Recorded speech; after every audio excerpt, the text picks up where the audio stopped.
Coming up on Global Business, Chinese Premier Li Qiang called for reform of global financial governance in his speech at a summit in Paris. China extends an orange alert for heat waves in the north of the country, where temperatures reach over 40 degrees Celsius. And we look at some of the most exciting consumption trends of the Dragon Boat Festival. Today we focus on tourism. From CGTN headquarters in Beijing, this is Global Business. I'm Chen Junfeng. We begin in Paris, where Chinese Premier Li Qiang has delivered a speech at the summit for a new global financing pact. He called for reform of the global financial governance, a global development partnership, and economic liberalization to promote growth in developing countries. The two-day event gathered leaders from around the world to discuss ways to make the financial system responsive to the needs of developing countries and address the climate emergency. On Thursday, Li met with French President Emmanuel Macron.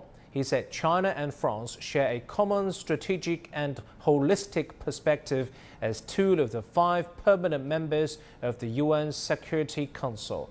Macron said the two countries should adhere to productive multilateralism and promote international solidarity. Premier Li Qiang also held talks with French Prime Minister Elisabeth Borne.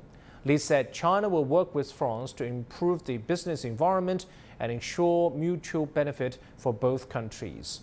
Borne said France appreciates China's positive signals to extend the opening up policy. And she said France welcomes investments from Chinese companies. The two prime ministers witnessed the signing of deals including aviation and nuclear energy. Earlier today, Chinese Premier Li Qiang delivered a speech at the summit for a new global financing pact. For more updates on the ground, let's cross to our reporter Ken Brown in Paris. Ken, tell us more about the Premier Li Qiang speech at today's event there. What were the key points? Yes, I'm outside the Palais Brongniart here in the center of Paris, where the summit continues right behind me. Earlier today, we saw a speech from Chinese Premier Li Qiang.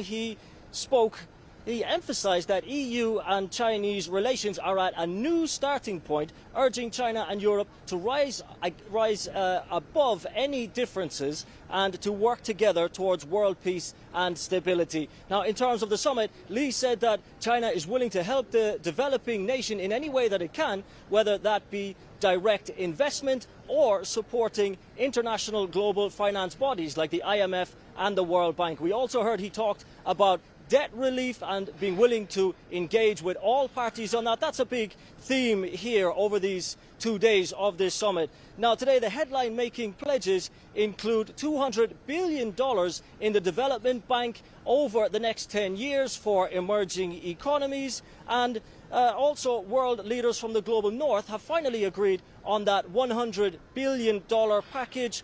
It's a climate finance pledge which will go towards protecting biodiversity and the world's forests. Now, that $100 billion figure was a bit of a sticking point at the last COP27 in Egypt, and it's a very positive piece of news that it's finally going to go through. Li also encouraged the private sector and multinationals to invest more in emerging economies. He talked about the toolkit that the World Bank announced yesterday, encouraging vulnerable nations to look at all options available to them. He reiterated his call also to keep global supply chains secure and stable and to push forward with free trade, as that would help to generate more funds for vulnerable, emerging, developing nations. Now, he also rejected any kind of trade protectionism in the presence of Janet Yellen, the US Secretary of the Treasury. Right. Premier Li's visit in Paris is coming to an end. What has he achieved? Yes, well, as I mentioned, this is Li's first ever foreign trip as Premier. He only took over in March, of course. In Germany, he landed in Berlin on Sunday evening. He met with German Chancellor Olaf Scholz, where they discussed the climate crisis, greater cooperation on green technology. They also talked about the conflict in the Ukraine, making their two stances clear. The visit comes, of course, in the context of some concern in the EU about over-dependence on China.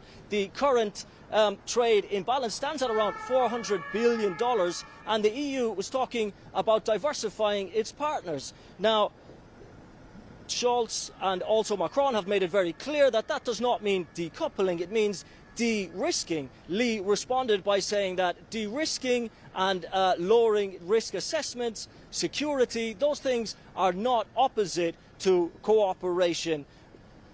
Li is here, of course, trying to promote free trade and lower any potential trade tensions that might exist. Yesterday, he said that China and France share a common strategic and holistic perspective. Today, Li spoke at the summit. We also heard from Janet Yellen. She said she was pleased to share the stage with colleagues from around the world, including Premier Li Qiang, the only leader that she named. She also said that as the world's two largest economies, China and the US have a responsibility to work together on global issues. Any lowering of the tone between the world's two largest economies has to be seen as a success. Very interesting.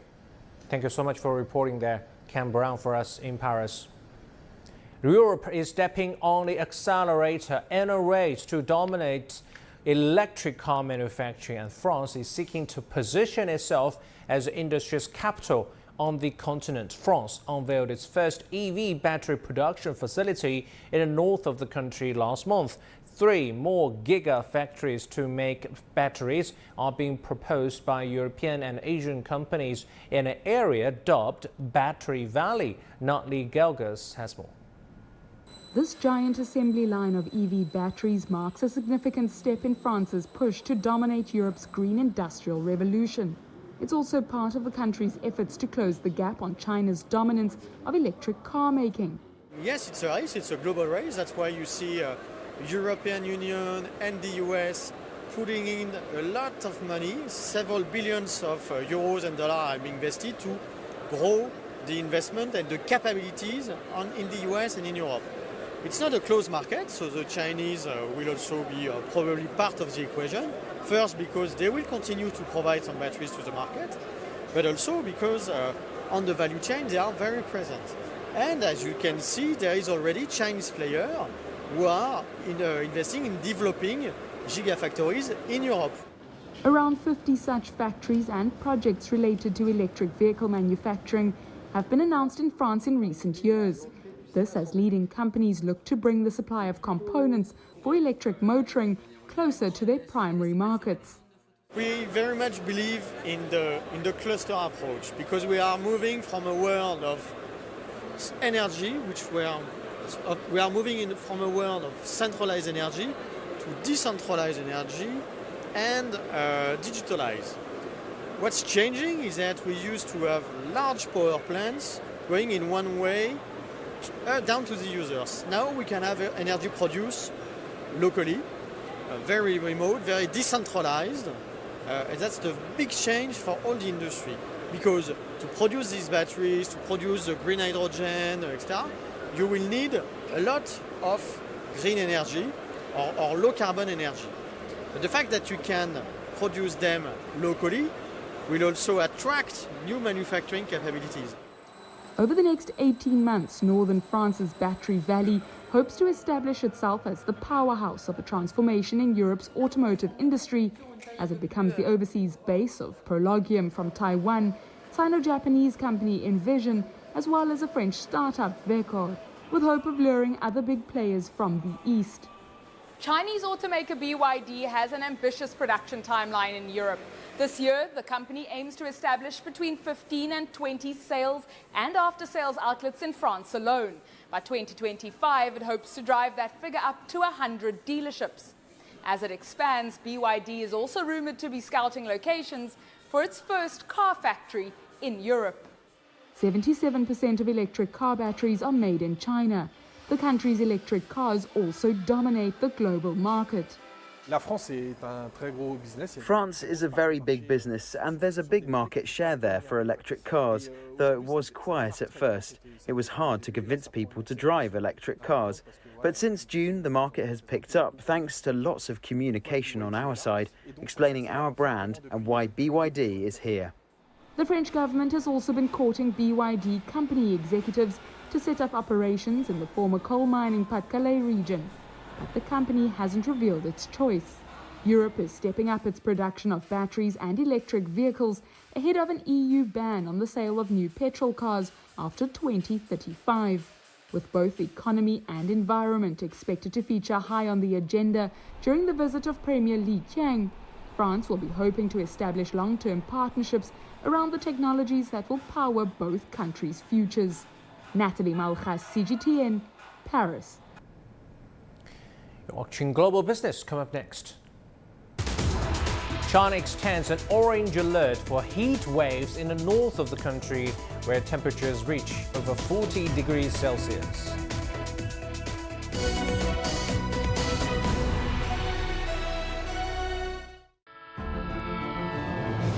From the 1,035-kilometer railway linking China to Laos, facilitating connectivity and boosting economic growth in the landlocked Southeast Asian country, to the joint China-Saudi Arabia photovoltaic project to harness renewable energy in the oil-dependent kingdom.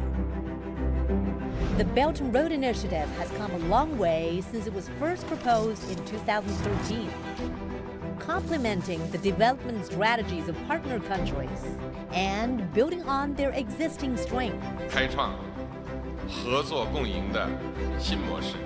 The Belt and Road Initiative, linking the world in the pursuit of common prosperity for humanity.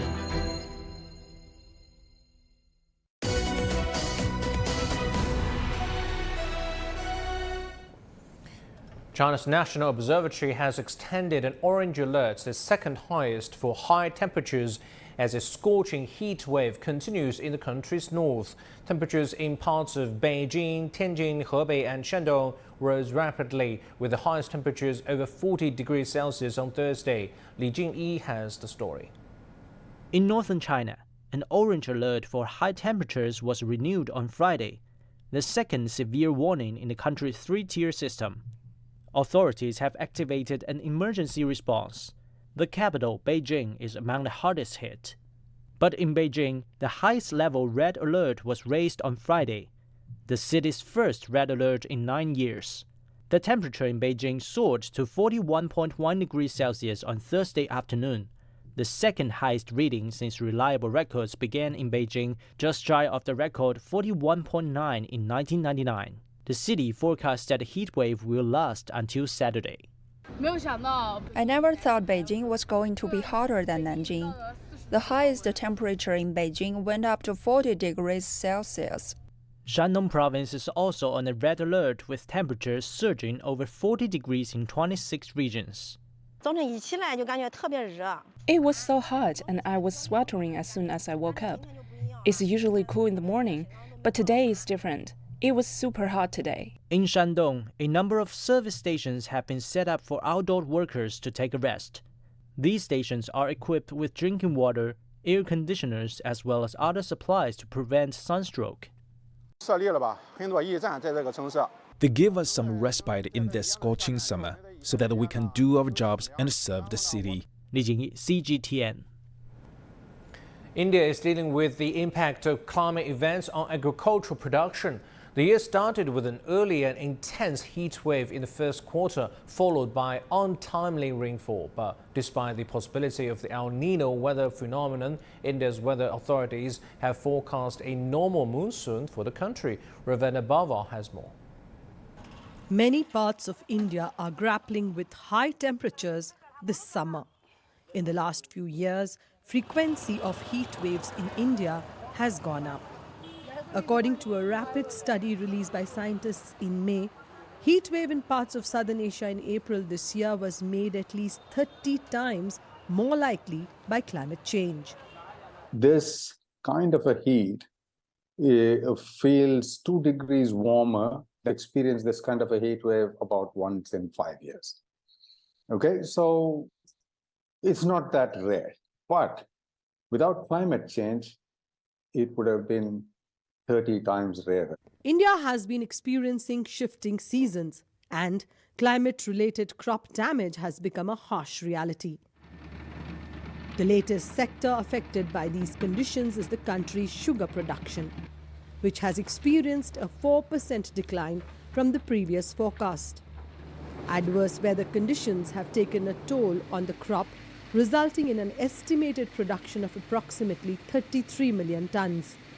First shock industry got when the cane was put on the weigh scale, and the weighment on the weigh scale it showed a loss of weight.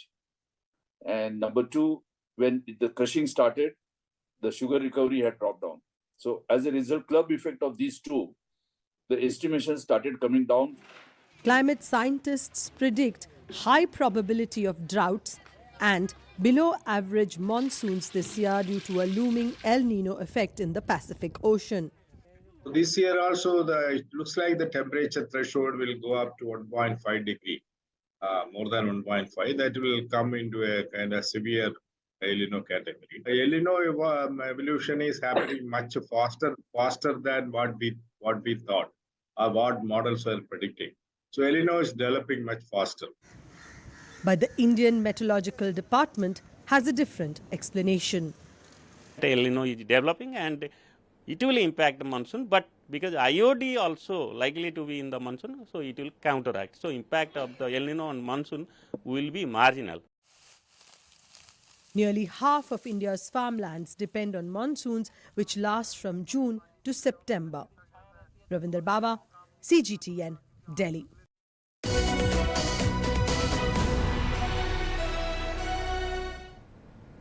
Indian Prime Minister Narendra Modi is in Washington for a state visit. This is his first state visit by the Prime Minister since he's taking office in 2014. Now, for more updates, my colleague Jim Spellman joins us from Washington, D.C. Jim, Prime Minister Modi has certainly received a warm welcome from U.S. President Biden. What does the White House want from Modi's visit? Yeah, there were 7,000 Indian Americans on the South Lawn of the White House to greet Prime Minister Modi yesterday. They were chanting Modi, Modi. It felt more like an Indian American festival than a formal White House event.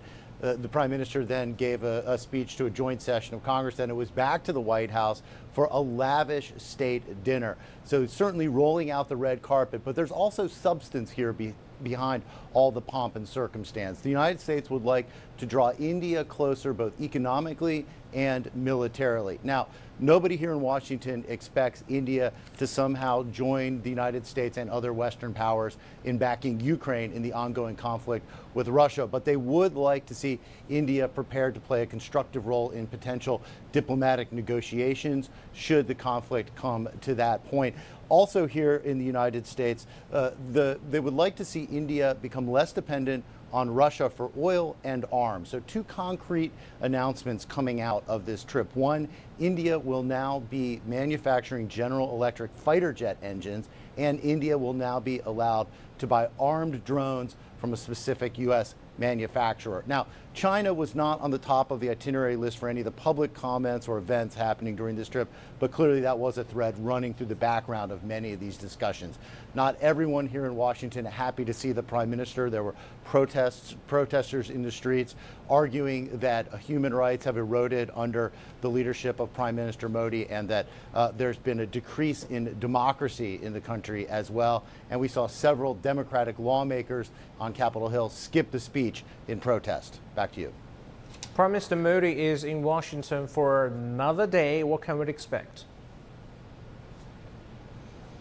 Yeah, so he'll be back at the White House in a few hours to meet with President Biden again and with U.S. business leaders. Then it will be a luncheon at the State Department hosted by the Secretary of State, Antony Blinken, and the Vice President, Kamala Harris, whose mother was born in India, came to the United States as a teenager. So that's a significant event for her. Later in the day, Prime Minister Modi will host an invitation-only event for Indian Americans here. Then he'll be off to Egypt for the next stop on his trip. Back to you. Thank you so much, Jim Spellman, for us in Washington. This is Global Business. Come up next. We look at some of the most exciting consumption trends of the Dragon Boat Festival. Today we focus on tourism.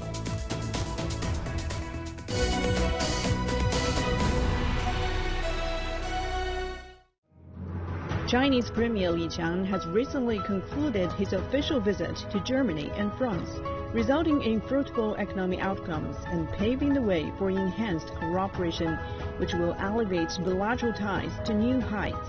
It's a very nice blueprint of what China and Europe can achieve together.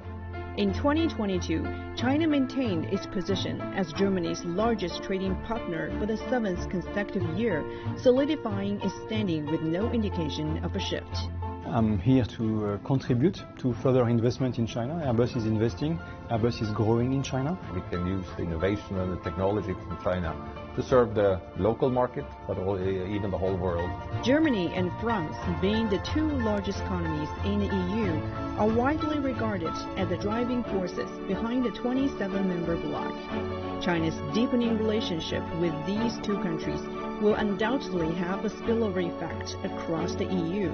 We are buying from China, and this is therefore a cooperation that benefits both sides. And that's one of the, good examples of what the two parts of the world, the Chinese and the European stakeholders, can achieve together.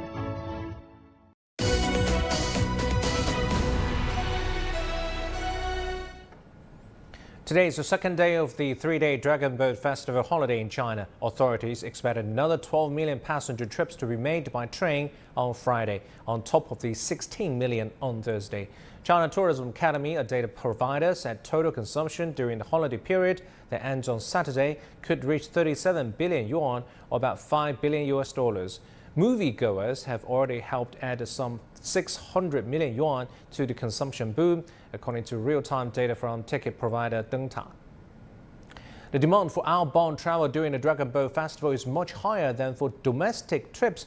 Travel agencies said that booking numbers during the holiday period have jumped 12-fold from a year earlier. The good news is that people are paying less than they did at the Labor Day holiday back in May. Our Zhang Shixuan has more. Online travel booking platform Fliggy reports that as of 6 p.m. Tuesday, booking volume has doubled compared to the May Day holiday for destinations like Japan, South Korea, and some countries in Europe and Africa. The Dragon Boat Festival is relatively short, so I've chosen a closer destination, Japan. I'm in the advertising industry, so I'm particularly interested in special handicrafts and products available in Japan. I'm going from the north to the south of England, visiting docks, ports, and landmark historic sites. I've been saving for this for 4 years. The increasing number of flights has led to a reduction in ticket prices. Thanks to the continued recovery of cross-border flight capacity and overseas tourism facilities, the average costs of outbound travel during this year's Dragon Boat Festival holiday have fallen. Fliggy's data shows that the average spent on outbound travel has decreased by nearly 30% compared to last year, and by nearly 10% compared to this year's May Day holiday. At Pudong International Airport, long queues can be seen at check-in counters for both domestic and international flights. Jinyao Airlines said many flights are fully booked. Take Japan, for example. Tickets are almost fully booked for flights to Narita Airport and Haneda Airport. We are expecting about 200,000 passengers during this year's Dragon Boat Festival. China Eastern Airlines says flights to European and South American destinations are also a big hit. We have resumed 14 flights between Shanghai and Europe as of this month, and the newly resumed flight to Los Angeles is more than 75% full. China Eastern, China Southern, and Jinyao Airlines say a total of more than 200 flights expected daily at Shanghai's two airports during the holiday, which is about the same as in 2019. According to Shanghai Immigration, an estimated 175,000 passengers expected to enter or leave the Chinese mainland from Pudong and Hongqiao airports during the Dragon Boat Festival. Zhang Shixuan, ICS for CGTN, Shanghai. The most traditional food for Chinese people to share during the Dragon Boat Festival are zongzi, which are made of glutinous rice stuffed with different fillings and wrapped in bamboo leaves. The picking season for bamboo leaves lasted about 1 month, but it's worth the effort for farmers in Sichuan province who are increasingly relying on monetizing such demand. Zheng Songwu has more. It's usually moist and sweltering in Sichuan province by the time the Dragon Boat Festival falls, but that doesn't stop farmers from cutting and collecting the leaves used for wrapping glutinous rice dumplings. In most provinces in southern China, people wrap rice dumplings using the larger bamboo leaves from the wild. But in Sichuan's Meishan, there are 3 different leaves that the farmers grow on a large scale. The picking season lasts about a month, usually starting from April and ending after the Dragon Boat Festival. Well, the farmers usually cut off leaves using sickles like this one in my hand. And this ant beside me can collect 10,000 leaves every day, even the weather is poor. The ant Shen Xiu'e has been growing the leaves for 12 years. She farms nearly 1 hectare of them, bringing a sizable income for her family every year. Leaf business has increased my income. I used to grow crops in this area, but they'd be wiped out by strong winds before the harvest. Then I started to grow wrapping leaves. I mainly grow leaves with big stripes. 100 leaves can be sold for 13 yuan, so they're more valuable compared to those with tiny stripes. I can earn 80,000 yuan during picking season. Besides farmers like Shen Xiu'e, who only grows and sells leaves, some farmers also deliver them to transfer stations in the township. The leaves are then sold to other areas within Sichuan province, as well as neighboring provinces like Yunnan and Guizhou.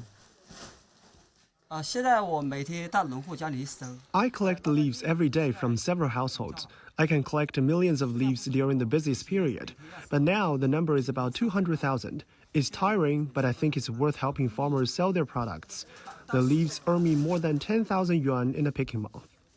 Over 1,200 households in Suishan Township are growing the leaves, greatly stimulating the local economy. So far, the farmers have sold hundreds of millions of leaves with an output value of nearly 8 million yuan. The wrapping leaves not only play a role in increasing people's income, but also offer beautiful scenery for people around their houses because they're always green.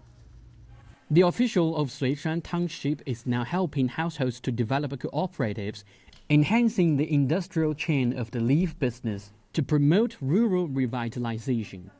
Zheng Song, CGTN, Sichuan Province. That's what I've been having for the last few days. That'll do for this edition of Global Business. Thanks for watching. I'm Zheng Feng. CGTN continues with more news and views. Stay with us.